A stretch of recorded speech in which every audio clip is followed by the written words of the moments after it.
ठीक है, माइक भी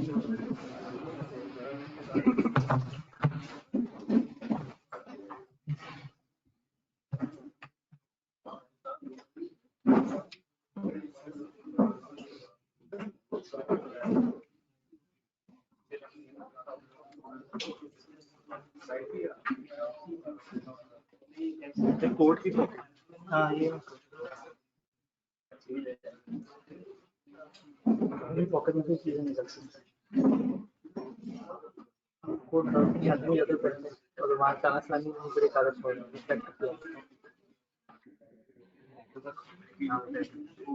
कुछ गाड़ी जी जनाब, अस्सलाम वालेकुम वंस अगेन। ऑनलाइन के यूजर्स को आवाज, स्क्रीन, कैमरा तीनों चीजें क्लियर है? खूबसूरत हो गया।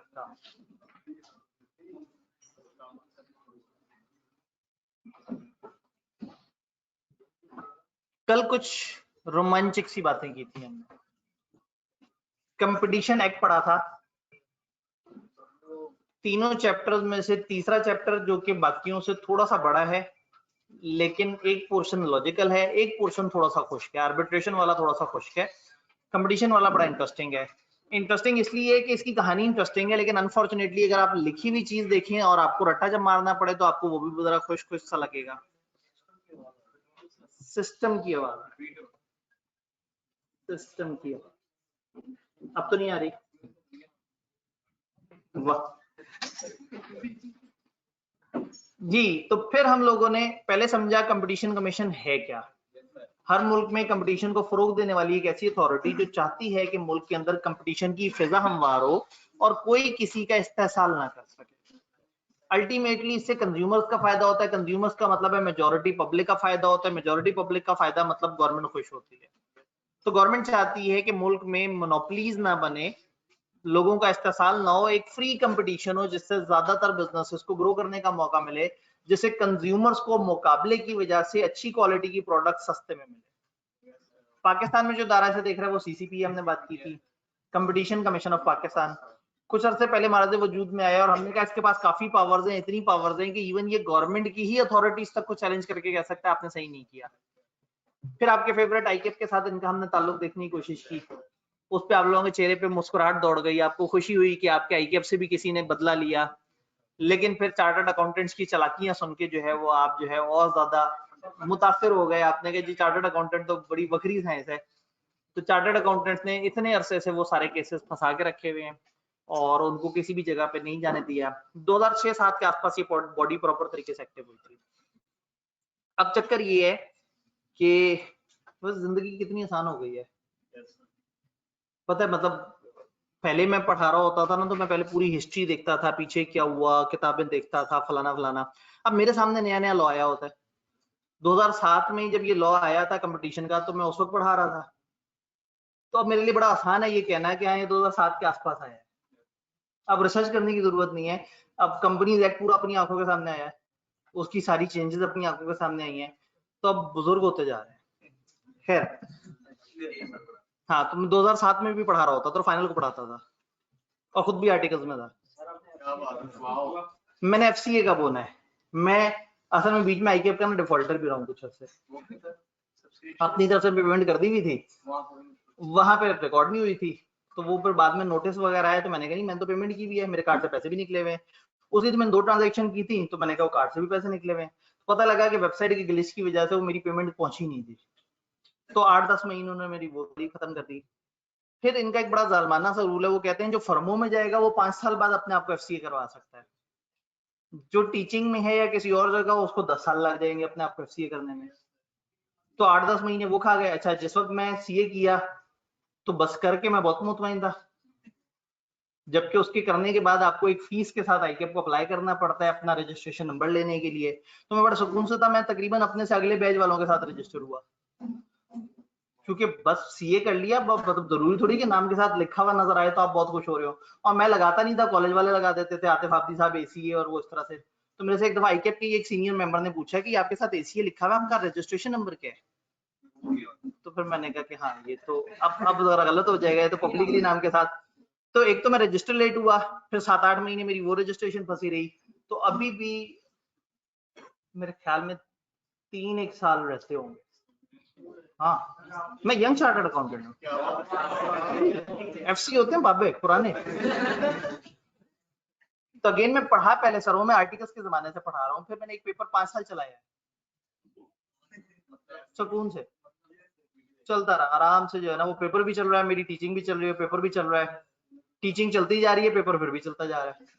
तो वो मैंने बीएफडी का पेपर है, वो मैंने पढ़ाना नहीं था, तो मेरा था कभी ना कभी खुद ही से पास हो जाएगा, मैं क्यों टेंशन लूं, तो तसल्ली से ही पास हुआ।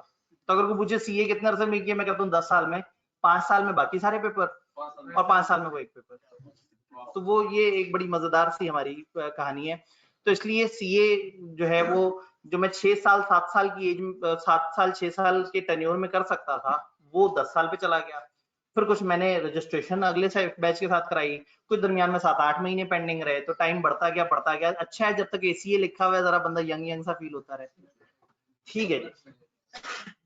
तो अब कंपटीशन को देखते याद आया कि ये तो कानून भी मेरे सामने आया है, तो मैं वाकई अब तो बहुत बुजुर्ग होता जा रहा हूँ कि मतलब अभी आपको मैं बताने लगा था 2007, फिर मैंने ये कहना था कि 14 साल पहले कानून आया था, फिर सोचा कि तो मतलब मेरे सामने ही आया था, मैं उस वक्त भी पढ़ा रहा था। ठीक है जी, मतलब ये जो है ना वक्त भाग रहा है, बच्चे आ रहे हैं आगे जाते जा रहे हैं, हम वहीं खड़े हुए हैं। टीचर एक सीढ़ी होता है, वो अपनी जगह खड़ा रहता है, लोग उस पर सवार होके जाते हैं। ये पुराना टीचर होता था, आज के दौर का टीचर एक एक्सकलेटर होता है, वो जो मूविंग होता है, खुद भी ऊपर जा रहा होता है, लेकिन अगले चक्कर में दोबारा गोल घूम के आता है कि पीछे कोई रह तो नहीं गया, फिर उन बच्चों को ऊपर लेके जाता है, फिर आगे से। तो खैर ये एक अलग कहानी है। तो कंपटीशन कमीशन 2007 के आसपास फाल हुआ और इसने मुख्तलिफ तरह के काम किए और आईकेप भी इसके वन ऑफ द विक्टिम्स में था। फिर कंपटीशन ने बताया कि इनके जो मेन जो अगराजो मकासद हैं वो 4 हैं, 4 चीजों से ये पाकिस्तान में बचाना चाहते हैं। कोई अपनी डोमिनेंट पोजीशन का गलत इस्तेमाल ना करे, कोई एक डोमिनेंट पोजीशन में कोई एक है, कोई एक अपनी डोमिनेंट पोजीशन को मिसयूज करते हुए, वो एक कंपनी हो सकती है, इदारा हो सकता है, इवन गवर्नमेंट की अथॉरिटी हो सकती है, कोई एक अपनी पोजीशन को मिसयूज ना करे।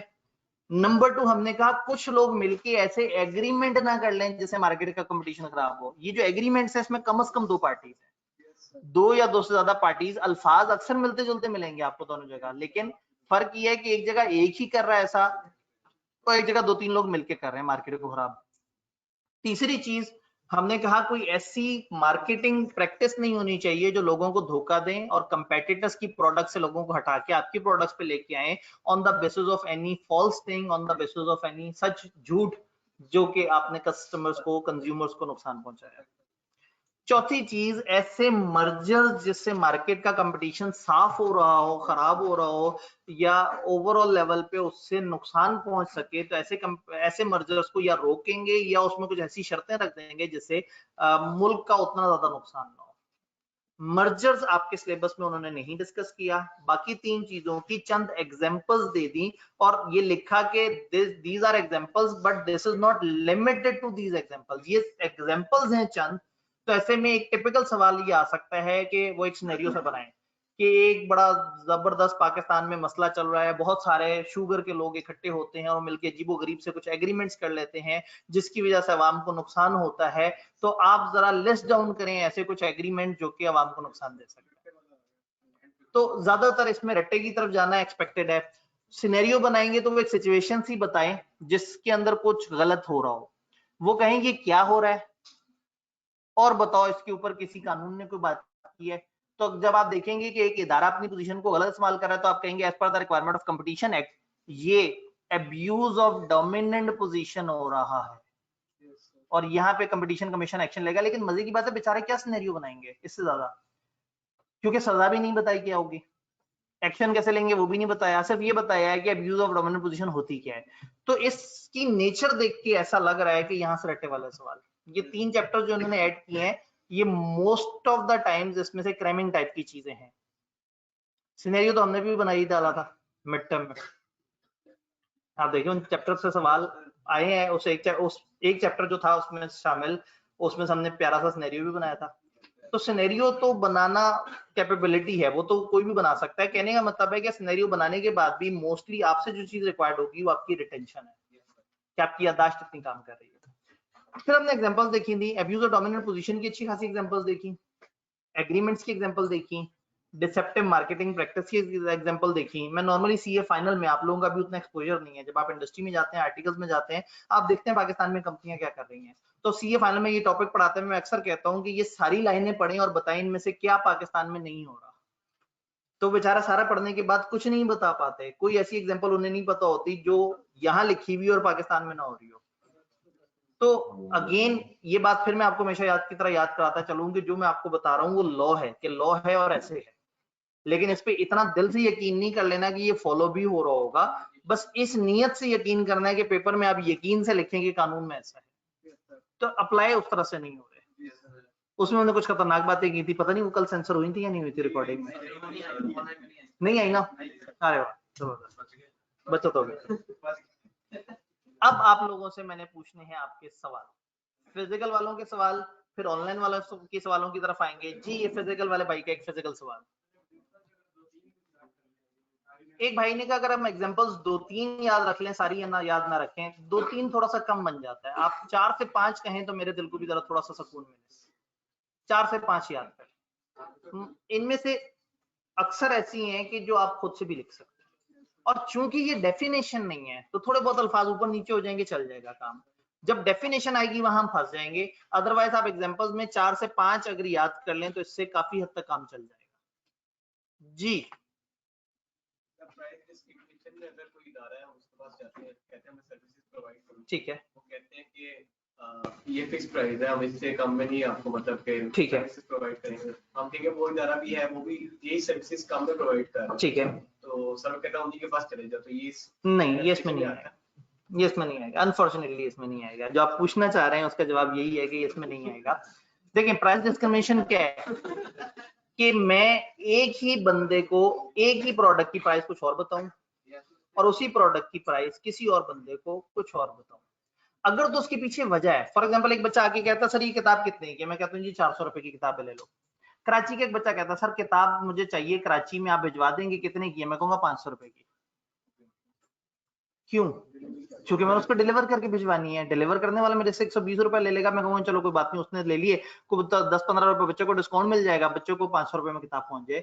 अब एक रीजनेबल जस्टिफिकेशन मौजूद है प्राइस डिस्क्रिमिनेशन की। और अगर मेरे सामने एक बच्चा है सर किताब मैं कहूँ जी 400 रुपए की, दूसरा बच्चा है किताब मैं कहूँ तो मुझे अच्छा नहीं लगता है, उसने कहा नहीं सर मुझे फिर भी किताब चाहिए, अच्छा तुम 600 दोगे तो तुम्हें किताब मिलेगी, तो ये प्राइस डिस्क्रिमिनेशन होगी कि आप without any solid footing, without any reason आप ऐसा करें। हाँ, मार्केट में एक बंदा किताब 400 की दे रहा हो और एक बंदा वही किताब के ऊपर एक सुर्ख सा फीता लगा के और कह दे ये 2000 रुपए की है, ये गलत नहीं है, उसने वैल्यू बढ़ा दी, उसने सुर्ख कलर का फीता लगा दिया उसमें। आप लोग एमएफए में जब आएंगे तो आप एक कॉन्सेप्ट पढ़ेंगे वैल्यू क्या होता है, वैल्यू ऐड कर दी जाती है। ये माइक पता है कितने का है? वो अंदाजा 18,000, लेकिन इनका वाला नहीं, ये शायद 5 या 5,500 का है। इसी शक्ल का इसी तरह का माइक कम से कम 10 क्वालिटीज में मौजूद है। मैं एक माइक अपनी ऑनलाइन क्लास में इस्तेमाल करता हूँ, वो 18,000 का है, वो शायद ब्लू समथिंग ऐसे करके, स्नो कुछ इस तरह से करके कोई कंपनी का नाम है, वो 18,000 का है। वो ब्रांड है उनका, वो कहते हैं कि हमारे आवाज की पिच की क्वालिटी ऐसे है कि आपने आवाज रिकॉर्ड की हुई है, उसके बाद आप आवाज को एक्सट्रैक्ट करें और उसमें से 2 लहरें आ रही होंगी। फॉर एग्जांपल मैं इस क्लास में लेक्चर दूं और उसके बाद मैं उसमें से सिर्फ अपनी वॉइस एक्सट्रैक्ट करना चाहूं, तो वो वाला माइक इस काबिल है कि वो सिर्फ मेरी वॉइस को बीच में वो करेगा और आपकी वॉइस को गायब कर देगा। अब अगेन ये एक ऐसा फीचर है जो शायद सब लोगों के काम का नहीं है। तो एक जैसा दिखने वाला माइक उसकी क्वालिटी में भी फर्क हो सकता है, और कई दफा क्वालिटी में भी फर्क नहीं होता। शालमी से 150 रुपए की चीज खरीदेंगे, अच्छे से लिफाफे में डालेंगे और 500 रुपए का दुकान पर सजा के रख देंगे, अगर वो दुकान है जौहर टाउन की। अगर वो डिफेंस की किसी और पॉश इलाके की है तो वहां वही चीज 700 रुपए की भी मिल रही होगी। एक ही तरह के पर्दे यतीम खाना में 900 रुपए के मिलते हैं, किसी सुपर स्टोर पे वो 3,000 के मिलते हैं और किसी ब्रांडेड शॉप पे वो 5,500 के मिलते हैं, वही पर्दे। क्यों? क्योंकि हर बंदा यतीम खाना जाके ख्वार नहीं होना चाहता। वो कहते हैं मेरी जेब में ज्यादा पैसे हैं, मैं ठंडी वाली हवा के अंदर जो है वो शॉपिंग करूंगा, मैं एक मॉल के अंदर जाके वो शॉपिंग करके और वही चीज महंगे में खरीद के फख्र महसूस करूंगा। तो जब लोग चाहते हैं पैसे फेंकना, तो ऐसे में बिजनेस भी अपने आप को कैटेगरी में डिवाइड कर लेता है। तो जहां सारे बेवकूफ होना, वहां पे फिर इस तरह की हरकत होती है कि फिर वहां उसे कहा जाता है कि ठीक है नहीं जी, तुम बताओ हमारे पास आओगे, हम तो महंगे हैं, जाओ किसी सस्ते के पास जाना तो चले जाओ। सारिफ खुद ही सोचता है कि शायद सस्ते वाले हल्की चीज दे रहे होंगे, ऐसा नहीं है। कई दफा क्या होता है, बिजनेस की अपनी एक अप्रोच होती है, अपनी एक स्ट्रेटेजी होती है। गोरमे बहुत अच्छी क्वालिटी का केक सस्ते में दे देता है और उससे हल्की क्वालिटी का केक शेजान महंगा देता है। क्यों? गुरमे की अपनी एक सोच है, वो कहते हैं नहीं यार, हमने मैस पे खेलना है, कम पैसों पे अच्छी क्वालिटी देनी है। यही मैं कह रहा हूँ, आप एमएफए में आएंगे ना, तो ये अलग अलग स्ट्रेटेजीज होती हैं जो बिजनेसेस इसको अडॉप्ट कर रहे होते हैं। एजुकेशन सेक्टर में भी ऐसा ही है, यूनिवर्सिटी टू यूनिवर्सिटी एक ही कोर्स की प्राइस चेंज होती है और कई दफा जिस कोर्स जो यूनिवर्सिटी सस्ते में दे रही होती है उसके टीचर्स भी महंगे होते हैं और वो क्वालिटी भी अच्छी दे रही होती है। तो कुछ लोग प्राइस ज्यादा रख के अपनी प्रोडक्ट को मोतबर शो करते हैं, कुछ अपनी क्वालिटी अच्छी करके अपनी प्रोडक्ट को मोतबर कर लेते हैं। अब अगेन आपको एक क्लास ज्यादा बेहतर टीचर से फिजिकल / ऑनलाइन / रिकॉर्डेड में भी मिल रही होगी कम पैसों में, और एक जगह थोड़े से हल्के टीचर के साथ खाली रिकॉर्डेड में उससे ज्यादा पैसे की भी मिल रही होगी। तो इसका मतलब क्या हुआ? इसका मतलब ये नहीं है कि एक जगह क्वालिटी अच्छी है, यानी कंज्यूमर्स का फर्क है। कुछ कंज्यूमर्स ऐसे हैं जो AFC 1.5 लाख का भी पढ़ लेते हैं, ठीक है, 1.5 लाख में भी AFC हो रहा है, 1.25 लाख में भी AFC हो रहा है। हाँ, जो 1.5 लाख में करा रहा है वो कह रहे हैं जी हमारे पास जेंट्री वो आती है, हमारे पास आती सारे मम्मी डैडी माहौल के बच्चे हैं। तो अब जिसको माहौल ही वो वाला चाहिए, वो 30,000 से ऊपर जो 1,20,000 भर रहा है वो उस माहौल के भर रहा है या उस कॉन्फिडेंस के भर रहा है जो कि एक ब्रांड के ऊपर अक्सर लोगों के जहन में होता है। तो अगेन ये चीज मना नहीं है, यानी कि जो आपने एग्जांपल दी, उन्होंने कहा जी अगर एक कॉलेज जो है वो फीस एक ही चीज की फीस कम चार्ज कर रहा हो और दूसरा कॉलेज उसकी ज्यादा फीस चार्ज कर रहा हो, तो ऐसा नहीं है। ऐसा में हर किसी की अपनी अपनी अप्रोच है। मैं यही लॉ 9,000 में भी पढ़ा रहा हूँ, 7,000 में भी पढ़ा रहा हूँ, ICAP में जाता हूँ, फ्री पढ़ा के भी आता हूँ, मैं वही होता हूँ, वही सारी बातें होती हैं, स्लाइडिंग भी अक्सर वही होती हैं। लेकिन अगेन हर किसी का नहीं, ICAP के साथ अरेंजमेंट ही है कि वो बच्चों से चार्ज नहीं करेंगे तो हम फ्री पढ़ाएंगे। जब वो बच्चों से चार्ज करते हैं फिर हम उन्हें कहते हैं कि अगर आपने बच्चों से चार्ज किया तो फिर हम आपसे चार्ज करेंगे। तो फिर इस चक्कर में वो कहते हैं बच्चों से पता नहीं कितने आए, टीचर को खामखा अच्छे खासे देने पड़ जाएंगे, तो वो अब वो फ्री वाले चक्कर में फिर वो उनकी भी एक चालाकी होती है। वो पहले ना 2-3 शरीफ लोगों से रब्ता करते हैं कि सर जी वो रिवीजन क्लास है, आप टाइम निकाल दें। वो शरीफ लोग टाइम का हिसाब लगा के अच्छा चलें इस टाइम पे अवेलेबल, फिर जाते हैं थोड़े से कम शरीफ लोगों के पास, शरीफ तो सारे ही होते हैं, उनके पास जाके कहते हैं कि जी वो हम सारे टीचर से रब्ता कर रहे थे, आब्दी साहब से भी बात हो गई, फलाना से भी हो गई, फलाना से भी हो गई, ये लोग आ रहे हैं तो आप तैयार हैं? उन्होंने कहा अच्छा पैसे क्या देंगे? उन्होंने कहा जी आब्दी साहब ने तो नहीं मांगे, बाकी उन दो ने नहीं मांगे, अच्छा आप बता दें कितने। वो टीचर को खुद ही गंदा सा फील होना शुरू हो जाता है कि यार मतलब वो लोग भी तो फ्री में आ रहे हैं। तो वो भी बड़े चालाक हैं ICAP वाले कि पहले देखते हैं कि वो कौन जो है ना वो वाला बंदा है जो कि सर्विस की बात सोच रहा है। तो ये चालाकी है, तो इस चालाकी को मना नहीं किया हुआ। तो एक ही वक्त में एक ही तरह का जो वो है चीज है, वो कई जगह पे अलग अलग प्राइसेस पे मौजूद होगी। मैं पिछले दिनों मतलब बच्चों की एक चीज देख रहा था और मैं 4 अलग अलग जगह पे गया हूँ, एक ही कंपनी की बाहर से सेम इंपोर्ट हुआ हुआ एक ही तरह का डब्बा 11,000 से 27,000 की रेंजेस के दरमियान नजर आया अलग अलग जगह पे, जिसकी एक ही डेफिनेट प्राइस इंटरनेट पे भी नजर आ रही थी अगर आप अमेजोन से मंगवाएं, क्योंकि वो अलग अलग जगह पे रखा हुआ है, अलग अलग तरीके से रखा हुआ है। तो वो ऐसा होता है कि हर कोई अपनी प्रोडक्ट को उस तरह से शोकेस करता है और उस तरह से प्राइस ज्यादा। तो अगर एक ही मार्केट में आपको एक ही प्रोडक्ट 4 अलग अलग दुकानदार अलग अलग कीमत पे दे रहे हैं तो ये गलत नहीं है, ये कानूनी एतबार से गलत नहीं है। अगर वो साबित कर देते हैं कि उन्होंने वैल्यू ऐड की, इस्लामिक पॉइंट ऑफ व्यू से गलत है यानी वो एक अलग डिबेट है। आप एक खास लेवल से ऊपर की चीज अगर चार्ज कर रहे हैं तो वो सूद के ज़मन में आती है। सूद सिर्फ पैसे के ऊपर पैसा लेना नहीं होता, मुख्तलिफ उसकी किस्में हैं। तो अगर आप एक जिन्स के ऊपर दूसरे का इस्तेहसाल करके उससे अनड्यू ज्यादा मांग रहे हैं तो वो भी गलत होता है। तो जो ड्यू ज्यादा मांग रहा है, फॉर एग्जांपल किसी ने खर्चा ज्यादा किया, वही बात है कि अगर कोई कहता है कि 1.5 लाख का AFC क्यों है, इसलिए कि जी हम इन बच्चों का ट्रेनिंग भी करते हैं, हम इन बच्चों को तकरीरें करना भी सिखाते हैं, जिसके लिए एक टीचर अलग से मौजूद है जो इनके साथ सेशन करता है, हम इन लोगों की इंटरव्यू की एक्टिविटीज करते हैं, हम इन बच्चों का एक ट्रिप लेके जाते हैं जो कॉलेज के खर्चे से होता है, हम इन बच्चों को किताबें देते हैं। मतलब अगर वो बहुत सारी चीजें बता के साबित करते हैं तो वो गलत नहीं है। तो इसलिए ये चीज बड़ी जरूरी है। हालांकि कंपेटिटर्स की बात हो रही है, लेकिन बिजनेस कम्युनिटी में ये चलता है। और अगर एक बिजनेस कहता है कि यार जाओ दूसरों से पढ़ लो, तुम हमारे पास क्यों आ रहे हो, तो फिर आगे बढ़ते हैं।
नहीं जी, आवाज हमारी चली गई थी और कैमरा भी चला गया था। मेरे चेहरे की शरारत से आपको नजर आ रहा है भाईजान, मैं थोड़ी सी खतरनाक बात कर रहा था और आज का दौर बड़ा खतरनाक है, आप लोग क्लिप निकाल लेते हैं। अब आवाज आ रही है ऑनलाइन वालों को? आवाज और कैमरा, अब आवाज और कैमरा आ रही है। उम्मीद है आप लोगों ने ज्यादा माइंड नहीं किया होगा, असल में बात खतरनाक करनी थी, तो फिर जो है ना प्रॉब्लम ये है कि फिर वो ऑनलाइन के जमाने में ना आपको पता है, फिर वो जो है ना क्लिप श्लिप चलते हैं, और फिर ग्रुप वाले भी जो है ना वो ठीक है, फिजिकल बच्चे जाके बता देंगे सर ने क्लास में ऐसा कहा, कह दे। बच्चे तो कुछ भी कह देते हैं, बच्चे तो छोटे से बच्चे हैं, मासूम से बच्चे हैं। खैर, और हम 1 बजे के आसपास पहुंच गए। अच्छा, ये ऑनलाइन वालों के जवाब आने ही बंद हो गए, कहाँ चले गए? नाराज हो गए, आ गए। सर कुछ कॉलेज कहते हैं मिनिमम 3 सब्जेक्ट में एडमिशन। सर हम क्लिप नहीं निकालते, हम शरीफ लोग हैं। सर हमें भी अवेयर किया करें, हमारा राइट, आपका राइट भाई, सीधी सी बात है, जो आपका इस्तेसाल कर रहा है आप उसको मत करने दो इस्तेसाल। जब आपको एक अच्छी सर्विस, अच्छी क्वालिटी, अच्छी चीज कहीं मिल रही है तो दिस इज गुड। चले आपको इंसाइट दे देता हूँ, अगली दफा वहां पे भी प्राइस बेहतर होगी। हमने अपना नुमाइंदा भेज दिया, हमने अपना स्लीपर सेल भेज दिया है, वो वहां जाके फटेगा और जो है वो उधर प्राइसेस, सबसे पहली जो बात जो प्री कंडीशन है ना वो प्राइस की। तो इंशाल्लाह ताला अब आपको सबकी प्राइस मुनासिब मिलेगी। वो जिधर से लोग निकले हैं और वो जिधर लोग जाएंगे, हर तरफ प्राइस मुनासिब मिलेगी, तो इंशाल्लाह इंडस्ट्री बेहतर होगी। हमारे बराबर नहीं पहुंच सके 9000 वाले, बहरहाल बहुत ही शरीफ लोग हैं। वापस इधर आते हैं, कंपटीशन को देख रहे थे, क्योंकि इसमें कारोबारी बातें आ रही हैं तो कुछ सनसनीखेज बातें हुई, हमने कुछ सनसनीखेज बातें कवर की। फिजिकल वाले सवाल पूछ रहे थे, ऑनलाइन में से एक सवाल आया हुआ है अब्यूज की, चौथा पॉइंट, अब्यूज की एग्जांपल का चौथा पॉइंट। पहले फिजिकल वाले जरा अपने सवाल बता दें, टाइम जाया करने की भरपूर कोशिश कर रहे हैं हम जी।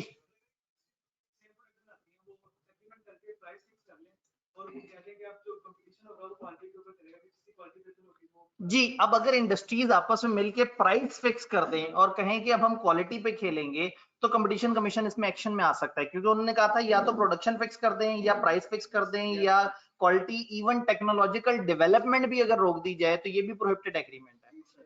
तो अगेन हर प्रोहिबिटेड एग्रीमेंट पे एक्शन नहीं लेंगे, वो देखेंगे कि क्या इससे अल्टीमेटली अवाम को नुकसान हो रहा है या नहीं हो रहा। मैं एग्जांपल देता हूं, आईकेप पे जब इन्होंने कहा आपने मिनिमम ऑडिट की फीस क्यों रखी है, इसका मतलब है लोग तो मजबूर हो गए कि कम से कम 2 लाख रुपए का ऑडिट होगा, उससे नीचे नहीं होगा। आईकेप ने कहा कि भाई अगर हम इससे नीचे अलाउ कर दें तो क्या होगा, ये चार्टर्ड अकाउंटेंट भाई बरादरी एक दूसरे से ऑडिट खींचने के चक्कर में कम प्राइस कोट करेंगे। जब वो कहेंगे मैं 50,000 का ऑडिट कर दूंगा, जिनका अपना खर्चा अच्छा खासा होगा, तो फिर वो ऑडिट अच्छी क्वालिटी का नहीं करेंगे। तो इसलिए हमने प्राइस फिक्स किया है कि कम से कम लोगों को इतना प्रॉफिट मिले कि वो सब एक डिसेंट तरीके से ऑडिट कवर कर सके।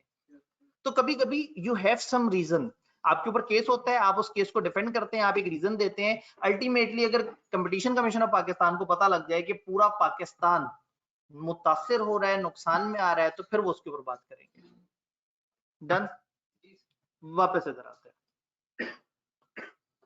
सर आप भी इसके आंसर रिजाइन दे रहे हैं?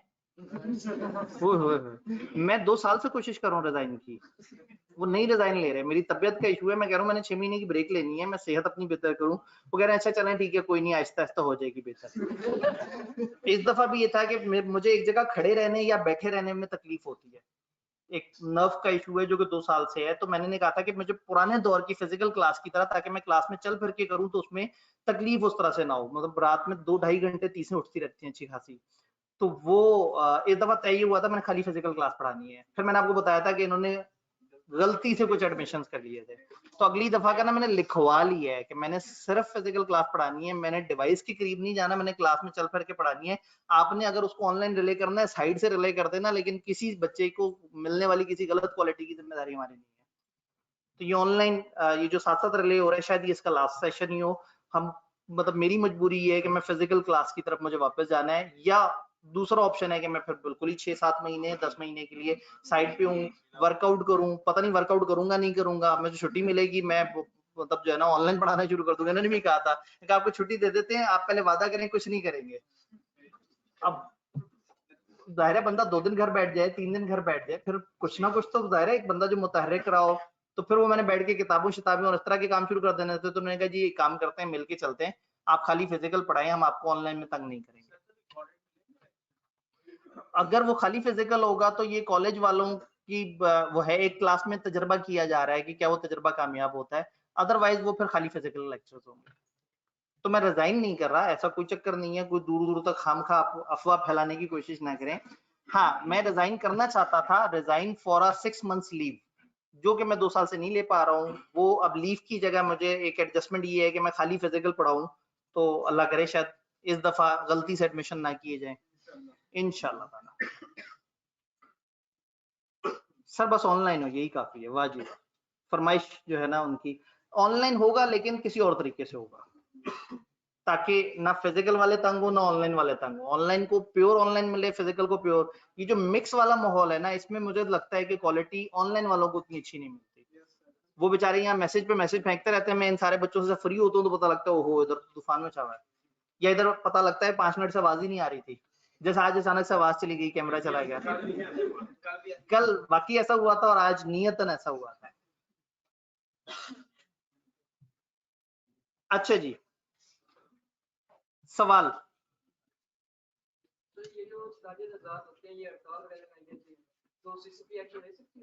जी अगर ताजिर वगैरह मिलके हड़ताल कर देते हैं तो क्या सीसीपी एक्शन ले सकता है? अगर तो ताजिरों की नीयत अपने आप को गवर्नमेंट के जुल्म से बचाना है तो फिर नहीं, लेकिन अगर ताजिरों की नीयत ये है कि हमें कमाने दो जितना मर्जी और हमें तंग करने दो लोगों को, या हमें प्राइस फिक्स करने दो, तो फिर सीसीपी एक्शन लेगा।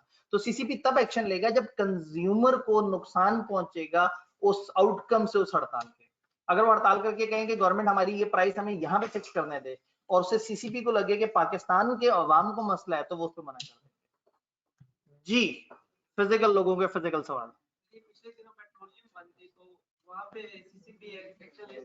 जी पिछले दिनों पेट्रोलियम बंद थी, अगेन वही वाली बात है कि गवर्नमेंट उनको मजबूर कर रही थी खास प्राइस पे, और कुछ वो कह रहे थे कि हमें पीछे से कॉस्ट ज्यादा पड़ रही है, कुछ वो ये कह रहे थे कि जी हमने कुछ मुनाफा भी कमाना है। अब अगेन हर किसी की मुनाफे की नीयत नहीं होती, कुछ को वाकई चीज महंगी में मिल रही होती है। तो प्रॉब्लम ये है कि गवर्नमेंट पीछे वाले फैक्टर को देखती नहीं। फॉर एग्जाम्पल आटे के जो सेलर हैं, उनको पीछे जो सप्लाई मिलती है उसको गवर्नमेंट कंट्रोल ना करे और कहे आपने 800 रुपए का आटा देना है और पीछे वाला उन्हें 850 का आटा देता हो, तो वो तो लड़ेंगे ना। वो कहेंगे कि यार या तो पीछे वाले को पकड़ो जो मुझे आटा महंगा दे रहा है, तो मेरी प्राइस क्यों फिक्स कर रहे हो। तो फिर पेट्रोल में भी कुछ इसी किस्म के मामला थे। दरमियान में गवर्नमेंट इन्वॉल्व होती है, गवर्नमेंट बाइंग करती है, गवर्नमेंट उसको सप्लाई करती है, गवर्नमेंट का एक पूरा इदारा होता है और फिर उसके अंदर फिर गवर्नमेंट लेवल पे भी कुछ करप्शन होती है अनफॉर्चुनेटली। सीसीपी गवर्नमेंट के अंदर एक ऑटोनोमस बॉडी है जो कि बाकी तमाम बॉडीज के पैरेलल है, लेकिन पावर ऐसी रखती है कि उनके खिलाफ भी आ सकती है। मैंने इसलिए एग्जांपल दी थी, जैसे नैब है गवर्नमेंट का इदारा, लेकिन गवर्नमेंट के ही बड़ों बड़ों को जो है वो भड़का सकता है। तो इसी तरह का ये इदारा है जिसको पावर, रेगुलेटरी पावर जरा ज्यादा मिली हुई है। अगर ऐसे लगे कि गवर्नमेंट के किसी महकमे ने भी ना इंसाफी की, मैं आपको बताया ना आईकेप भी तो गवर्नमेंट का महकमा है, जैसे सीसीपी एक गवर्नमेंट का इदारा है, इसी तरह से आईकेप भी गवर्नमेंट का इदारा है। तो आईकेप को इन्होंने कह दिया जी आपने इस्तेहसाल किया। ये कंपटीशन कमीशन मेरे ख्याल में मिनिस्ट्री ऑफ फाइनेंस के अंडर आता होगा, फाइनेंस में ही आता होगा। इस तरह के सारे जो है ना वो उन्होंने, चूंकि वो कॉर्पोरेट्स को डील कर रहे हैं, तो जो कॉर्पोरेट्स जितने भी हैं वो फाइनेंस के अंडर आते हैं। जैसे इवन आईकेप भी, वो भी फाइनेंस के अंडर आता है, एसईसी भी फाइनेंस के अंडर आता है, तो मोस्ट प्रोबेबली ये फाइनेंस के अंडर ही आता होगा। जी जी फिजिकल ऑडियंस ऑनलाइन में हमारे पास सवाल था, एक भाई ने कहा सर अब्यूज की एग्जांपल का चौथा पॉइंट। अब फिजिकल वालों के सवाल नहीं है, पता लगे आप पॉइंट्स देख के अचानक से कैसे ये वाला पॉइंट भी बता दें, ये पॉइंट भी बता दें। अब्यूज का चौथा point, making the conclusion of contract subject to acceptance of other parties of supplementary obligation which by their nature according to commercial usage have no connection। Supplementary obligation मैंने एग्जांपल दी थी कि आप ये कह रहे हैं, मैंने जूतों वाली एग्जांपल दी थी, लेकिन चलें उसको इग्नोर करें। अगर आप किसी को ये कहते हैं कि आप हमारी ये चीज हम आपको तब खरीदने देंगे जब आप फलाना चीज भी खरीद के आएंगे जिसका अपेरेंटली कोई ताल्लुक नहीं है। फॉर एग्जाम्पल आप एक बंदे से कहें कि जी मैं आपको पेट्रोल तभी बेचूंगा जब आपके पास बाटा से खरीदे हुए जूतों की कोई रसीद होगी। वो कहेगा भाई बाटा के खरीदे हुए जूते की रसीद का तुम्हारे पेट्रोल से क्या ताल्लुक। वो कहेगा जी हमारी पॉलिसी है, हम सर बाटा से खरीदारी करने वाले लोगों को ही पेट्रोल देते हैं। तो ये एक अजीब सी सिचुएशन है जिसमें आप खाम खाम मिसयूज कर रहे हैं अपनी पावर का और आप अपने किसी भाई बंद का फायदा करवाना चाह रहे हैं। ये ऐसे ही है जैसे आप कहें हम आपको वीजा तब देंगे जब आपने वो वाले इदारे से वैक्सीनेशन करवाई है या आपने वो वाले इदारे से रिपोर्ट ली है। हॉस्पिटल अक्सर ऐसा करते हैं, कई हॉस्पिटल कहते हैं जी फलाना जगह से रिपोर्ट आप लेके आएंगे तो हम एक्सेप्ट करेंगे। गवर्नमेंट्स में अब इस तरह से हो रहा है कि आप फलाना जगह से वैक्सीनेशन करवाएं या आपने फलाना जगह से टेस्ट करवाया हो। टेस्ट तो सारे कर रहे हैं, वो कहते हैं जी फलाना लैब का किया हुआ टेस्ट हम कबूल करेंगे। तो कभी कभी इस तरह की चीजें आपस में जो कि उतनी ज्यादा कनेक्टेड नहीं होती, उसमें इस्तेहसाल हो रहा होता है। और आपको पता है यही एक एयरलाइन है जो उस मुल्क जा रही है और इस वक्त इस कोरोना वाले टाइम में उस मुल्क और कोई भी नहीं जा रहा, तो जिसने उस मुल्क जाना है वो बेचारा रोता पिटता जैसे तैसे 10,000 12,000 15,000 20,000 जितने का कहेगा वो टेस्ट करवा के आएगा। तो गवर्नमेंट लेवल पे भी कुछ गलत हो रहा होता है, तभी मैं कह रहा हूँ जरूरी नहीं कि ये अप्लाई भी हो रहा हो। जी ऑनलाइन में और क्या सवाल थे?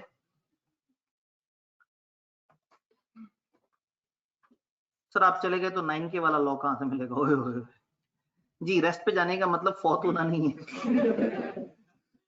सर एक एजुकेशनल इदारा फुल फ्री फैसिलिटी देता है तो क्या ये इदारा कंपटीशन एक्ट के खिलाफ है या नहीं? बड़ी खतरनाक बात कर दी।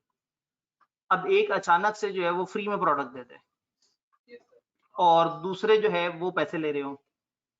जो फ्री में दे रहा है इससे कंपटीशन खराब हुआ है या मजेदार हुआ है? खराब हुआ है। लोग इसके पास आएंगे। अब अगर ये फ्री में दे और उसके बाद मार्केट तोड़ने की कोशिश करे और नियत खराब हो, तो कंपटीशन कमीशन अगर देखे कि इसने जान के ऐसा किया है, क्योंकि कंपटीशन कमीशन का एंड यूजर कौन है? सार्फिन। एक इदारा फ्री में चीज दे और गंदी क्वालिटी की दे और लोग इस चक्कर में पैसे वालों को छोड़ के फ्री वाले पे चले जाएं कि यार ये फ्री वाला इधर चले जाते हैं, वो खराब क्वालिटी दे, तो अल्टीमेटली कंज्यूमर का इस्तेसाल हुआ। लेकिन अगर एक अच्छी क्वालिटी वाला इदारा वही वाली चीज कुछ अरसे के लिए किसी प्रमोशनल कैंपेन में फ्री कर दे, जैसे इवन 50% ऑफ पे मुख्तलिफ कपड़े ऑफर हो रहे होते हैं, सारा कुछ है, उनकी प्रमोशनल कैंपेन चलती है सिम इस तरह से। तो अगेन अगर क्वालिटी को गिराए बगैर वो चीज फ्री दे रहे हैं, वही जो कि सेलेबल प्रोडक्ट है, तो वो एक मार्केटिंग की टेक्निक हो सकती है। अजान ब्रेक।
जी जनाब,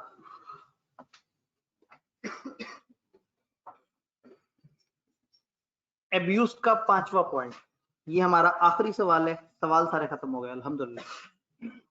पढ़ना पड़ेगा, मैंने पूरी कोशिश की आपको बचाने की, सामने वालों को तो खत्म हो गया था सवाल। 5वां point, applying dissimilar conditions to equivalent transaction for different parties. अलग अलग पार्टीज के लिए आपने अलग अलग शराइत रखी हैं। कल की मेरी एग्जांपल ये थी कि एक पार्टी को आप कहें अच्छा जी आप आ जाएं यकमुश्त पैसे जमा कराएं, एक पार्टी से आप कहें कि आपको 5 महीने की इंस्टॉलमेंट्स दे देते हैं।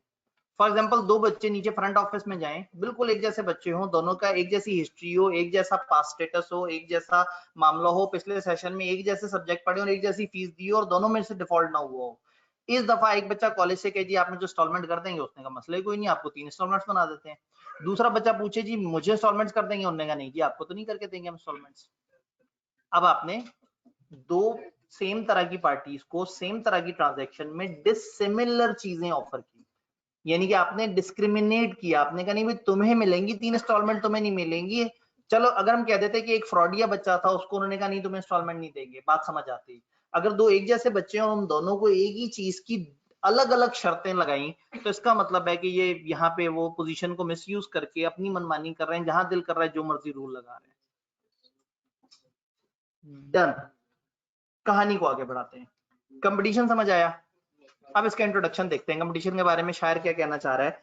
इसका इंट्रोडक्शन भी उतना लंबा चौड़ा नहीं है जितना अक्सर आपको नजर आया करता है। Objective of Competition act 2010 states to ensure free competition in all spheres of commercial and economic activity, to enhance economic efficiency and to protect consumer from anti-competitive behavior, and to provide for the establishment of the Competition Commission of Pakistan to maintain and enhance competition। ये inverted commas के साथ लिखा हुआ है।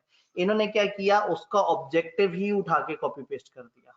अब ये तबसरा नहीं है, ये कानून के अंदर से उसका ऑब्जेक्टिव कॉपी पेस्ट हुआ है। मतलब समझ आ गया होगा आपको, रट्टा मारना। आप देखिए तो उन्होंने बड़े ही विदेशी अल्फाज में बताने की कोशिश ये की है कि कंपटीशन कमीशन का मकसद ये है कि पाकिस्तान के अंदर ऐसा माहौल ना बने जो एंटी कंपेटिटिव हो, कंपटीशन के अगेंस्ट माहौल नहीं होना चाहिए, इकोनॉमिक एक्टिविटी और तमाम एफिशिएंसी और फलाना चीजें बेहतर हो, कंज्यूमर्स को बचाया जाए और एक इदारे को कयाम में लेके आया जाए जो सारी चीजों को करके दिखा सके। तो कंपटीशन जो एक्ट है 2010 में जब आया, 2007 में ऑर्डिनेंस की फॉर्म में आया, 2010 में इसको एक्ट का दर्जा दिया। तो जो एक्ट है उसके मुताबिक आपने एक ऐसा इदारा बनाना है, इस एक्ट ने एक ऐसा इदारा बनाना है जो कि पाकिस्तान में कंपटीशन के मामलात को देख सके और एंटी कंपटीशन वाली चीजों को खत्म कर सके और अवाम के वसीतर मफाद में काम कर सके। Then the act established the Competition Commission of Pakistan. Act ने कर दिया था Competition Commission of Pakistan establish, which is an independent quasi regulatory quasi judicial body. Quasi समझते हैं ना, जो सब्स्टिट्यूट ऑफ लॉ होता है, लॉ नहीं होता, लॉ का मुतबादिल होता है।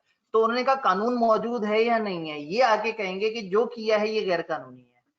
हालांकि वो गैर कानूनी नहीं था, लेकिन कंपटीशन के हवाले से चूंकि वो गलत था तो ये कह देंगे कि आप लोगों ने कानूनी तौर पे अच्छी बात नहीं की। जैसे एक बच्चे ने कहा कि जी कॉलेज कहे कि आपको सिर्फ हम एडमिशन देंगे तो 3 के 3 सब्जेक्ट्स में इकट्ठे एडमिशन देंगे, एक सब्जेक्ट में एडमिशन नहीं देंगे। तो उसने पूछा कि क्या गैर कानूनी है? तो मेरा जवाब था as far as Competition Act is concern, Competition Act के मुताबिक ये गैर कानूनी है। तो शायद ये उर्फे आम में गैर कानूनी नहीं है, लेकिन कंपटीशन को जब लगेगा कि इससे कंपटीशन खराब हो रहा है तो वो उसको गैर कानूनी कह सकते हैं। तो इसलिए इन्होंने कहा कि ये एक ऐसी बॉडी जो कि रेगुलेटरी और जुडिशियल बॉडी है। अच्छा, रेगुलेटरी और जुडिशियल बॉडी, रेगुलेटरी तो होती है जो रेगुलेट करती है ऐसे होना चाहिए ऐसे होना चाहिए, ये जुडिशियल बॉडी भी है, इनका अपना ट्रिब्यूनल भी है। इसका मतलब ये है कि जो कंपटीशन का केस है पहले कंपटीशन वालों के पास सुना जाएगा, वहां मसला हल नहीं होगा कंपटीशन के ट्रिब्यूनल के पास जाएगा, वहां मसला हल नहीं होगा सुप्रीम कोर्ट में अपील होगी, हाई कोर्ट नहीं सुप्रीम कोर्ट में अपील होगी। तो ये अपने अंदर न सिर्फ कानून बनाने वाला इदारा है बल्कि कानून को इंटरप्रेट करने वाला इदारा भी है। ये खुद ही जस्टिस भी है और खुद ही वकील भी हैं और खुद ही थानेदार भी है।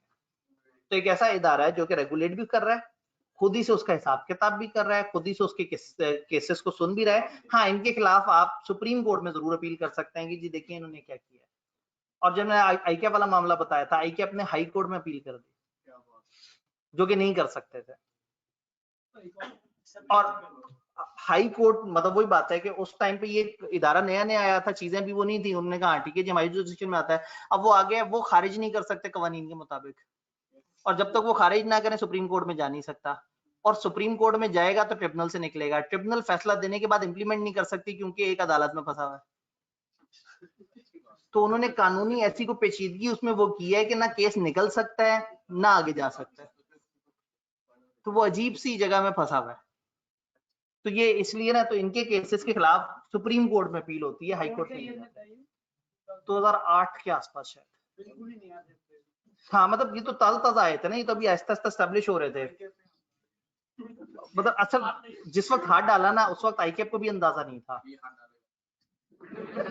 आईकेप जी, आईकेप को जब इन्होंने पकड़ा है तो उस वक्त आईकेप जो है वो उस तरह से नहीं सोच रहा था कि गवर्नमेंट का इदारा इस तरह से चीजें लेके चलेगा, तो इन्होंने भी को बहुत ज्यादा वर्किंग नहीं की उसके ऊपर। दूसरी तरफ से एसीसीए वाले उनका पाकिस्तान में कई अरब का स्टेक था।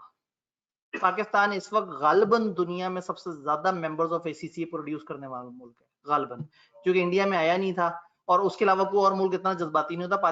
पाकिस्तान में उस वक्त 2 लाख मेंबर्स होते थे गालिबन एसीसी के। तो एसीसी को पाकिस्तान से कई अरब का रेवेन्यू आता था।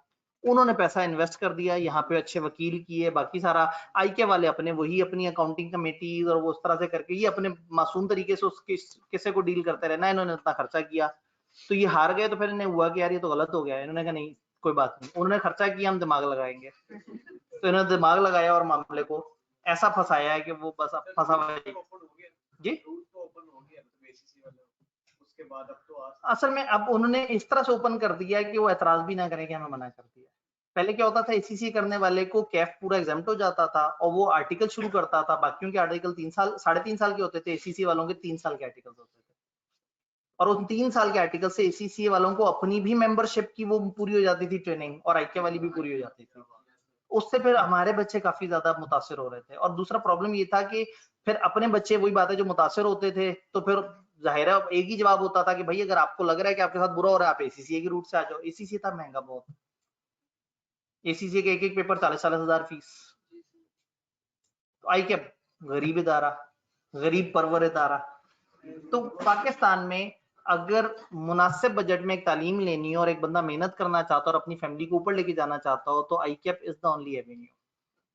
कोई और इदारा आपको इस लेवल पे इतने कम टाइम में इतने कम पैसों में डेवलप नहीं करता जितना आईकेप करता है। तो मेहनत कश लोगों के लिए जिनके पास ज्यादा बजट नहीं होता, आईकेप एक बड़ा अच्छा सोर्स है। अभी भी हम यूनिवर्सिटीज से बहुत सस्ते हैं, हर चीज, स्कूल बहुत महंगे हैं, एजुकेशन सिस्टम इवन, मतलब जो कॉलेजेस हैं एफएससी के वो अच्छे खासे महंगे हैं, पर मंथ फीस लेते हैं। यहाँ पे ये पर सब्जेक्ट फीस लेते हैं। और इसी तरह से पेपर देने की फीस भी को बहुत ज्यादा उतनी तूफानी नहीं है जितना प्रोफेशनल बॉडीज की हुआ करती हैं। वापस इधर आते हैं। तो ओवरऑल उन्होंने कहा कि जी with task to help ensure healthy competition between companies for the benefit of economy के वसीतर मफाद में, वो इदारा जो कि पाकिस्तान में ये वाला काम कर रहा है वो है कंपटीशन कमीशन। तो इसका इंट्रोडक्शन समझ आया। इस पेज पे जो इन्वर्टेड कॉमर्स के दरमियान लिखा हुआ है, आई वुड स्ट्रांगली रिकमेंड के रट्टा मार लिया जाए। किसी भी और इंट्रोडक्शन में उन्होंने रट्टा मारने का नहीं कहा, लेकिन यहाँ इन्होंने उधर से बीच में से ऑब्जेक्टिव उठा के कॉपी पेस्ट कर दिया कि ये इसका मकसद है। तो ऐसे में खुदा ना खास्ता, क्योंकि पहली दफा है ना, हमारे पास भी अभी बहुत ज्यादा नहीं बेस के कितना पूछेंगे, और ऊपर से फाइनल में ये बड़े अरसे से लॉ चल रहा है, लेकिन फाइनल ओपन बुक एग्जाम है। तो खुली हुई किताब में से और तरह के सवाल आते हैं, बंद हुई हुई किताब में से और तरह के सवाल आते हैं। रट्टे वाला सवाल वहां फाइनल में नहीं पूछ सकते, बच्चा किताब खोलेगा लिख देगा। तो आपके यहाँ रट्टे वाला सवाल एक्सपेक्टेड है, क्योंकि इस लेवल पे आईकेप नॉलेज को जरा ज्यादा टेस्ट कर रहा होता है। और हमारे पास कोई प्रेसिडेंट भी नहीं है इसका, कोई पीछे कोई हमारे पास कोई पास पेपर भी मौजूद नहीं है। तो इसलिए इसको फिलहाल जो है वो रट्टा मार लेने में ज्यादा आफियत है। मॉडल पेपर से भी हमें नहीं, मतलब कितना आइडिया हो जाएगा। मॉडल पेपर में उन्होंने क्या किया, पास पेपर कुछ सवाल उठा के उसको रिप्रेजेंट कर दिया, बस ये दिखाने के लिए कि 15 नंबर एमसीक्यूज के होंगे, बाकी उसके और सवाल इतने सवाल होंगे, इतने इतने नंबर, मतलब जस्ट एक रफ आइडिया दिया है। उसमें ये तो नहीं बताया कि कंपटीशन हम सवाल रट्टे वाला पूछेंगे, लॉजिकल वाला पूछेंगे। जी, हेल्थी कंपटीशन, एक प्रॉपर कंपटीशन, एक ऐसा कंपटीशन के मजा है। जैसे इस वक्त आप कह रहे हैं ना कि सीए के एजुकेशनल कॉलेजेस में बड़ा हेल्थी कंपटीशन है।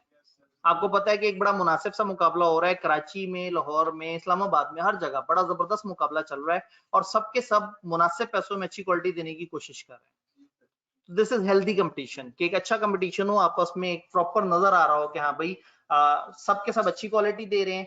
तो कंपटीशन तो होता ही है, लेकिन एक कंपटीशन वो होता है जिसमें एक बंदे दूसरे को गोली मार दी, दूसरा ने जनाब उसका बच्चा गवाह कर लिया, वो कंपटीशन है, लेकिन हेल्दी नहीं है। हेल्दी कंपटीशन है कि लोग प्रोडक्ट पे खेल रहे हैं कि यार मेरी प्रोडक्ट ज्यादा अच्छी है, मेरी सर्विस ज्यादा अच्छी है, मैं अच्छी चीज बेच रहा हूँ, मैं कम पैसे में बेच रहा हूँ। तो एक अच्छा मजेदार, हेल्दी का यहाँ मतलब है मजेदार सा कंपटीशन, अच्छा, जो कि अवाम के लिए फायदेमंद। चलें जी, इसकी डेफिनेशंस की तरफ चलते हैं। इसके प्रोहिबिशंस तो उन्होंने बता दिए। अब इन्होंने कहा कि मुख्तलिफ इस एक्ट में जगह जगह जो लफ्ज आएंगे उन लफ्जों का मतलब क्या है। एक्ट आपके सिलेबस में नहीं है, लेकिन लफ्जों के मतलब क्या है वो इन्होंने जरूर बताया। तो सुन लेते हैं। मैं आपको सारा समझाने के बाद क्या कहूंगा, रट्टा मार लें। समझाना मेरी मजबूरी है, क्या करें। गुड्स किसे कहते हैं? अब देखे ना, मतलब उन्होंने कहा कि हम तो बहुत पीछे से आएंगे, हम आपको तसल्ली दे।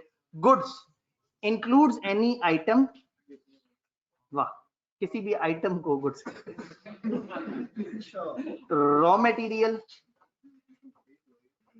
प्रोडक्ट और by product which is sold for consideration.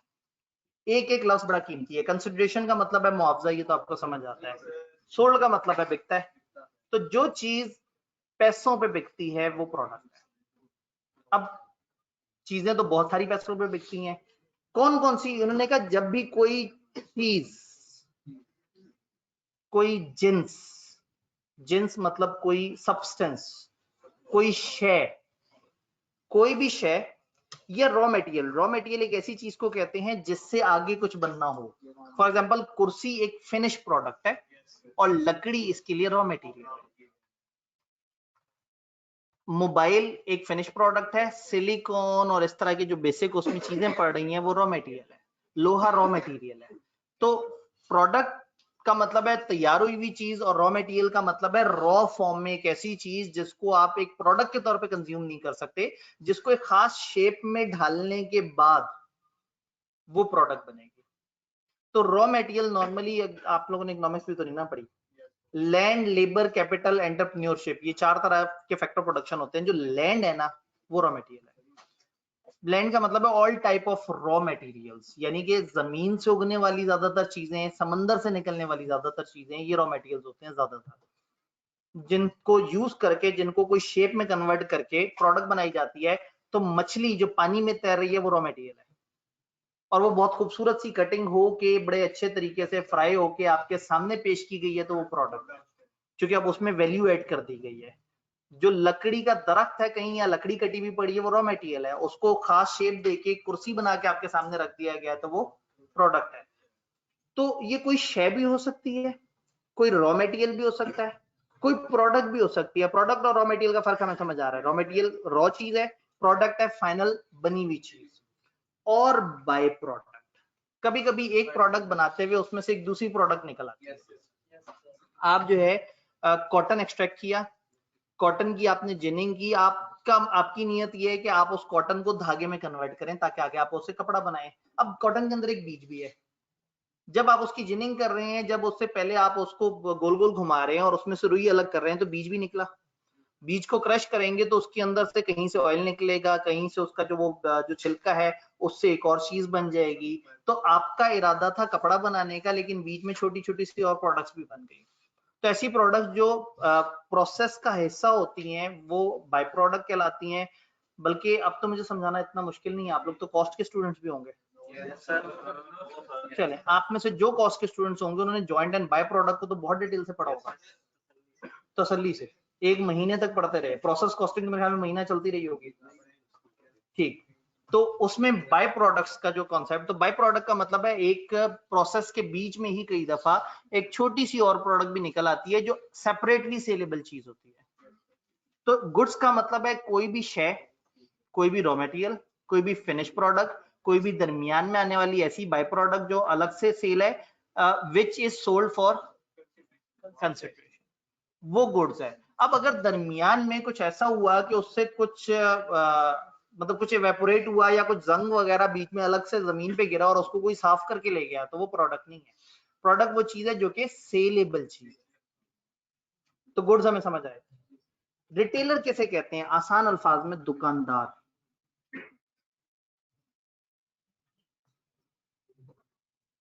दुकानदार असल में दरमियान में कुछ बिजनेसेस होते हैं। मैं अपनी फैक्ट्री में कुर्सियां बनाऊं तो उसके बाद ऐसा नहीं होगा कि मैं हर दुकान जो कुर्सी बेचती है उसके पास जाऊं और उसको कहूं यार ये मेरी कुर्सी रख लो, ये बेच दो, या मेरे से कुर्सी ले लो।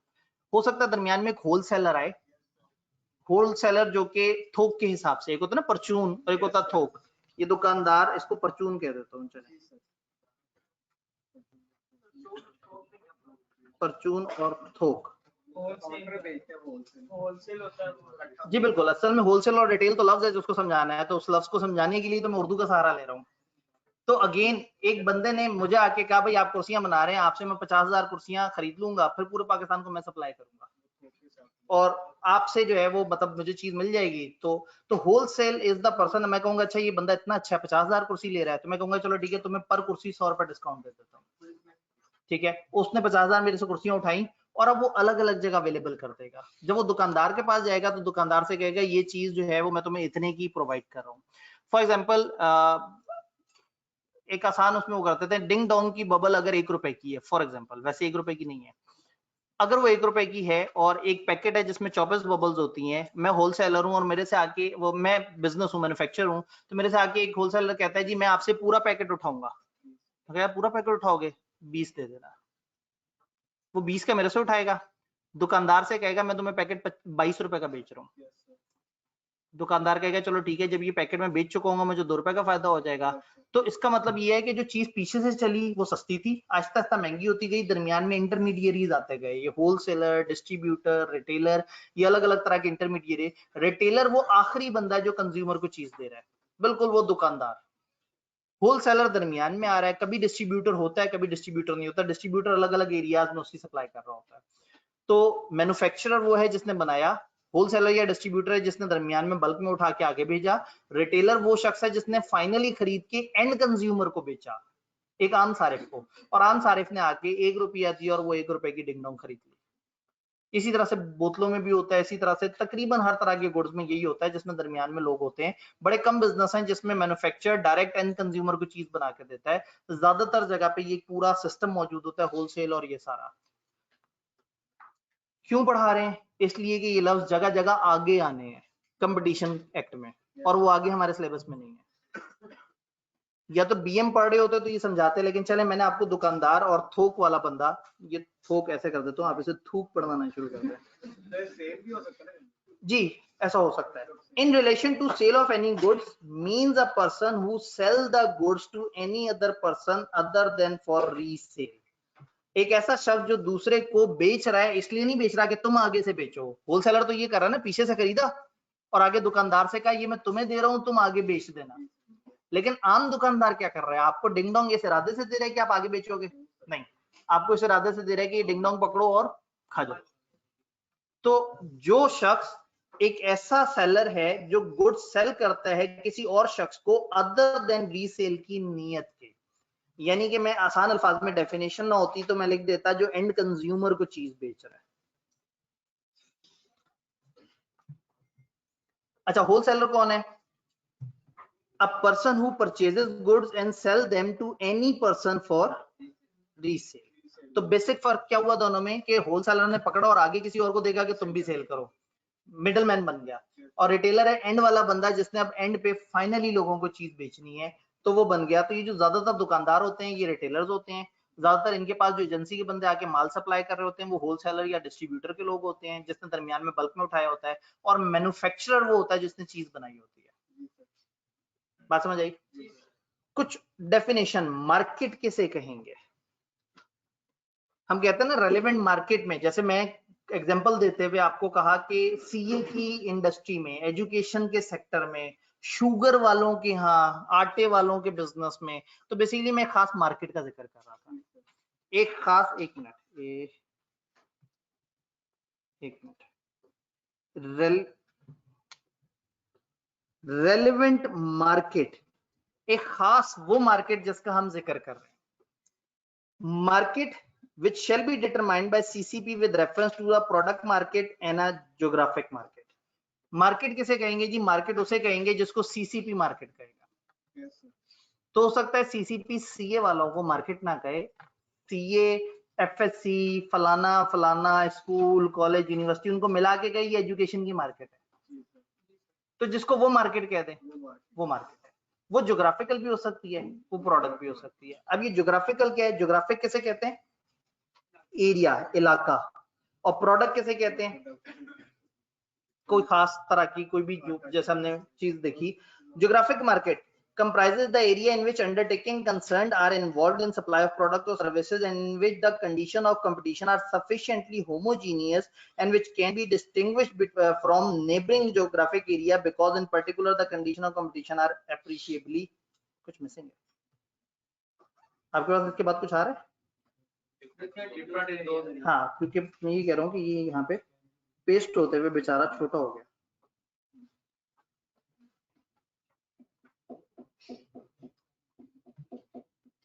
ये बेचारा हमें दिख थोड़ा सा कम रहा है। वैसा तो थोड़ा सा ऊपर कर देते हैं, हो जा, सुन ले, नहीं सुनेगा, ठीक है, खुद ही से इंग्लिश लिख लेंगे। Appreciably different in that area, नीचे लिखने का भी मार्जिन नहीं है।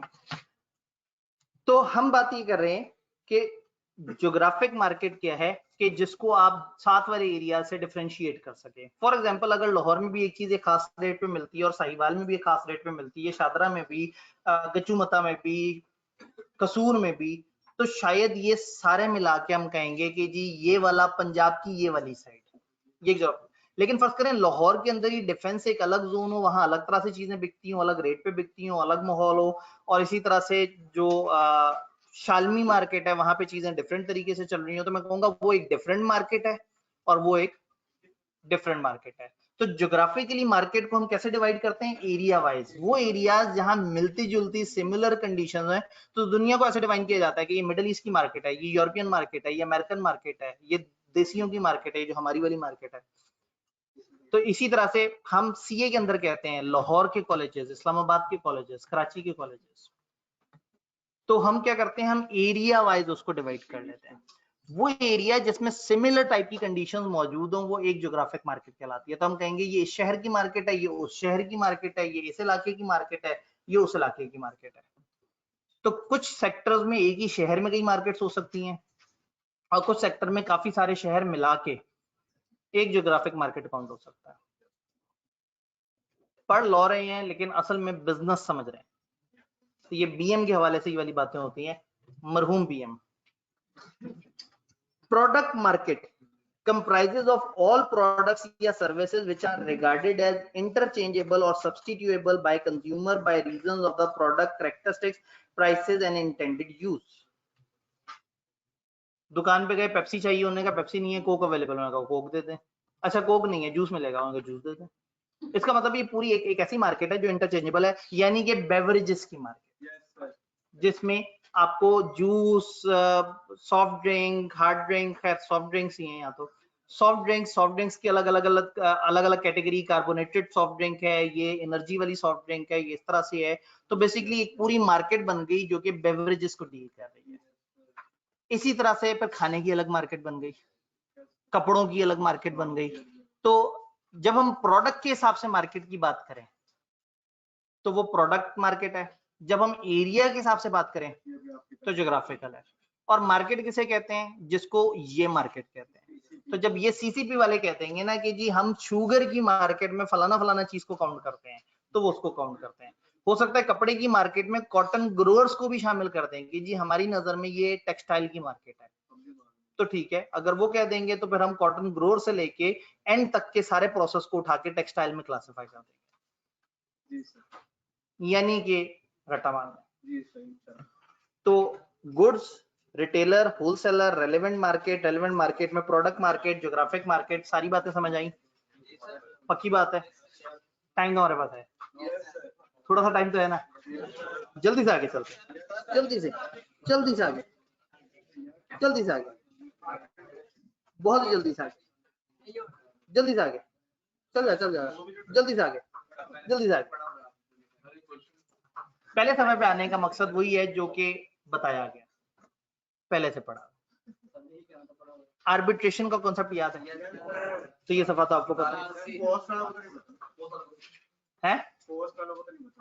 पोस्ट वालों को नहीं पता, तो पोस्ट वालों को तो बड़ा जल्दी पता लग जाता है ना, उनको तो तेजी से पढ़ना होता है, तेजी से ऐसा पढ़ेंगे कि पोस्ट वालों को पता लग जाए। खैर मोटा मोटा सुन लें, आर्बिट्रेशन की हल्की सी बात आपको पता है, आर्बिट्रेशन कहते हैं सालिस को। दो पार्टीज आपस में मिल के तय कर लें एक कानून के तहत, याद है एक रिटन कानून हो आर्बिट्रेशन एक्ट 1940, उसके तहत दो पार्टीज मिलके तय करें कि हम अदालत की तरफ नहीं जा रहे, हम अदालत के मुतबादिल के तौर पे फलाना शख्स को, फलाना इदारे को अपना बना लेंगे सालिस। कभी कभी क्या होता है, आप एक से ज्यादा लोगों को सालिस बना लेते हैं। फॉर एग्जाम्पल आप कहते हैं ये तीन है हमारे दरमियान सालिस, ये तीन जो फैसला करेंगे वो हो जाएगा। अब उनमें से दो अगर कहें कि ये चीज ऐसे है और एक कहे वैसे है, तो डिसएग्रीमेंट के केस में मेजॉरिटी अथॉरिटी, जो दो ने कह दिया वो मान लिया जाएगा। लेकिन अगर आर्बिट्रेटर हुए दो या चार या छह, तो फिर आर्बिट्रेटर्स अंपायर बताएंगे। वो बताएंगे हमारा अंपायर कौन होगा। अंपायर नहीं, जैसे अगर डिसएग्रीमेंट हो तो फिर थर्ड अंपायर को रेफर किया जाता है। तो एक थर्ड पर्सन जो जिसको आर्बिट्रेटर्स ने चूज किया होगा, जो आर्बिट्रेटर्स का आर्बिट्रेटर होगा, वो अंपायर है। बस एक नई बात यहाँ पे सिर्फ इतनी सी है, आर्बिट्रेशन का मतलब वही है जब दो पार्टीज का आपस में झगड़ा हो, प्रेजेंट झगड़ा हो या पास्ट झगड़ा हो, वो उसको सालिसी के थ्रू हल करवाना चाहें तो वो आर्बिट्रेटर के पास आ सकते हैं। आर्बिट्रेटर उनके फैसले, उनके मुकदमे का जो फैसला सुनाएगा वो उनके लिए वैसे ही काबिल कबूल होगा जैसे अदालत का। और अगर वो फैसले को कबूल नहीं करेंगे तो आर्बिट्रेशन का फैसला अदालत में ले जाके अदालत से भी इंप्लीमेंट करवाया जा सकता है कि देखिए हमने आर्बिट्रेशन एक्ट को फॉलो करते हुए सालसी की तरफ गए थे और इस बंदे ने हमारी ये बात नहीं मानी। तो जस्ट छोटा सा इंट्रोडक्शन अभी देखते हैं इस सेशन में, और फिर उसके बाद हम आर्बिट्रेशन की डिटेल में जाएंगे। Arbitration is a method through which parties resolve their dispute outside court by avoiding technicalities of procedural law। वो जो लॉ की घुमनगेरियां हैं, अदालत में जाओ, पहले केस पुट करो, फिर ऐसे करो, फिर ये होगा, फिर उनकी तरफ से समन आएगा, फिर बुलावा होगा, फिर जाओ, गवाहियां होगी, बड़ा लंबा चौड़ा सा प्रोसेस है। अगर आप उस प्रोसेस की झंबेले से बचना चाहते हैं और आप किसी अल्टरनेट ऑप्शन की तरफ जाना चाहते हैं तो आर्बिट्रेशन इज अ मेथड। ये जुमला आसान है। It is one of the modes of alternate dispute resolution। Dispute को रिजॉल्व करने के अल्टरनेट कई तरीकों में से एक तरीका है arbitration. There are limited rights of review and appeal of arbitration award। Award का मतलब है जो फैसला होगा, आर्बिट्रेशन का जो फैसला होगा उसके अगेंस्ट बड़ा कम ही अपील वगैरह की गुंजाइश है। अदालत में तो होता है ना, छोटी अदालत ने कह दिया बड़ी अदालत में चले जाओ, उसने कह दिया हाई कोर्ट में चले जाओ, उसने मना कर दिया सुप्रीम कोर्ट में चले जाओ, ये कर लो वो कर लो। उधर तो एक पूरा लंबा चौड़ा अपील का सिस्टम होता है, आर्बिट्रेशन में उतने लंबे चौड़े अपील के सिस्टम वगैरह नहीं होते। Although Arbitration Act 1940 is a very old law, it still serves as a clear and well settled piece of law with consistent chain of judicial precedents backing the interpretational aspects, particularly in trade and commercial matters। आधी बात समझ आई और आधे अजीब अजीब से अल्फाज थे।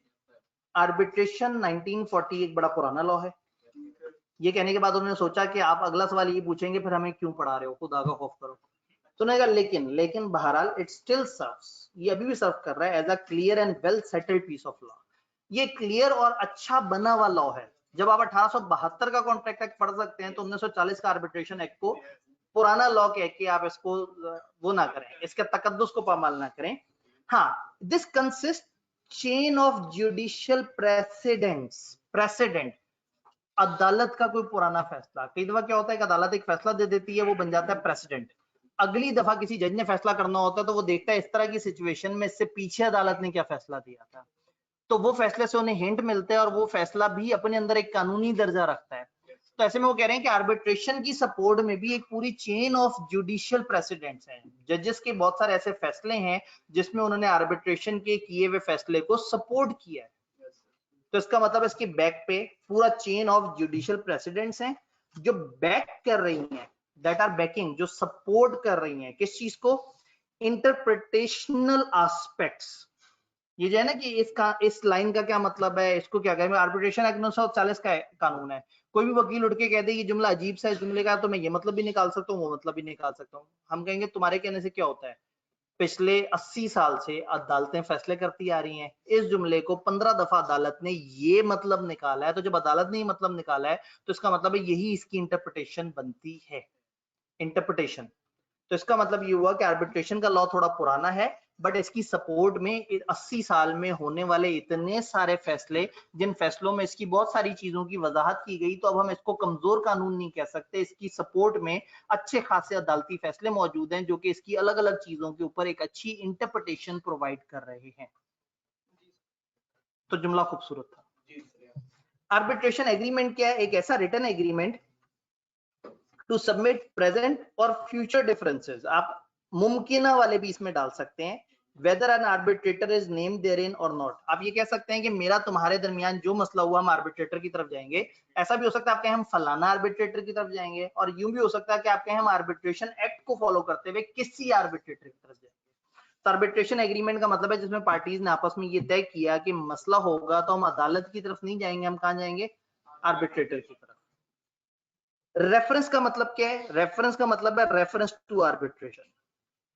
अगर मैं कहूंगा ना कि हाँ भाई इस मामले में तो रेफरेंस आ गया, रेफरेंस का मतलब है कि उसकी तरफ रेफर कर दिया, ये रेफरेंस निकला रेफर से, रेफर का मतलब है की तरफ ले जाना। तो रेफरेंस अगर कहीं लिखा होगा ना हाँ भाई रेफरेंस में ये मामला था, तो रेफरेंस का मतलब है जब किसी ने इसको आर्बिट्रेशन की तरफ रेफर किया। मुझे नहीं समझ आ रही कि कानून पूरा नहीं पढ़ाना लेकिन डेफिनेशंस बता रहे हैं, जिन डेफिनेशंस का आगे काम उस तरह से नहीं। अंपायर कौन है जी? अंपायर एक थर्ड पार्टी है appointed by arbitrator to settle differences between arbitrator.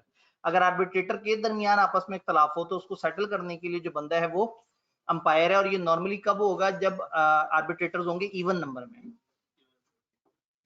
जुफ्त number 2 4 6 8 10, क्योंकि उनके दरमियान अगर मसला होगा तो आधे एक तरफ होंगे आधे एक तरफ होंगे, मेजोरिटी वाला मसला अक्सर खराब हो जाएगा। ऐसे में वो अपनी तरफ से एक अंपायर सेलेक्ट कर सकते हैं। अंपायर का मतलब है सुपर आर्बिट्रेटर, जो कि फिर फाइनल जो फैसला देगा वो सबके लिए काबिल कबूल होगा। लीगल रिप्रेजेंटेटिव का क्या मतलब है? वही जो हम जगह जगह पढ़ते आ रहे हैं, जो एक बंदे का वारिस है। अब वारिस को ऑफिशियली उन्होंने डिफाइन कर दिया, अ person who in law represent the states of a disease person, एक मरे हुए बंदे की प्रॉपर्टी की जो नुमाइंदगी कर रहा है वो लीगल रिप्रेजेंटेटिव है। And include any person who intermeddles with the state of disease and where a party acts in representative character, the person on whom the state devolves on death of the party so acting। एक बंदा जो असल वारिस है और एक बंदा जिसको अदालत कह देती है देखो इसका कोई कुछ नहीं है, तुमने आके इसकी प्रॉपर्टी को यूं करके ऐसे ऐसे करके इस बंदे को ये पैसे अदा करने हैं और तुम इस वक्त इस पर्पस के लिए इस वक्त तक इस बंदे की इस प्रॉपर्टी के वारिस हो। तो वारिस का मतलब है हकीकी वारिस या अदालत की तरफ से दिया गया वारिस, जो कि कुछ अरसे के लिए वारिस बनेगा। हो सकता है उसके बच्चे छोटे हैं, बच्चे बड़े होने तक एक कफील को वारिस बना दिया जाए और बाद में वो कफील उन बच्चों को वो वाली प्रॉपर्टी ट्रांसफर कर दे। तो इसका मतलब है लीगल रिप्रेजेंटेटिव का मतलब है असल वारिस या अदालती कोई भी वारिस। तो बस हमने सिर्फ यहां तक पढ़ा। किताब में आप देख लें, किताब दिखाते हैं जरा।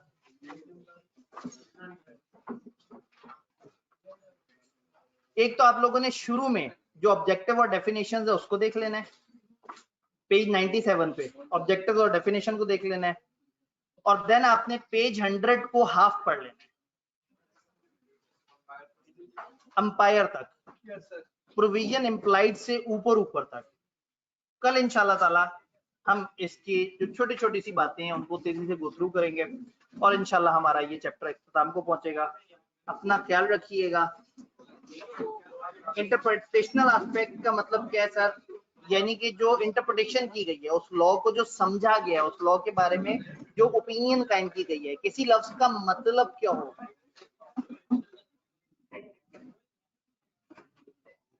जी यहाँ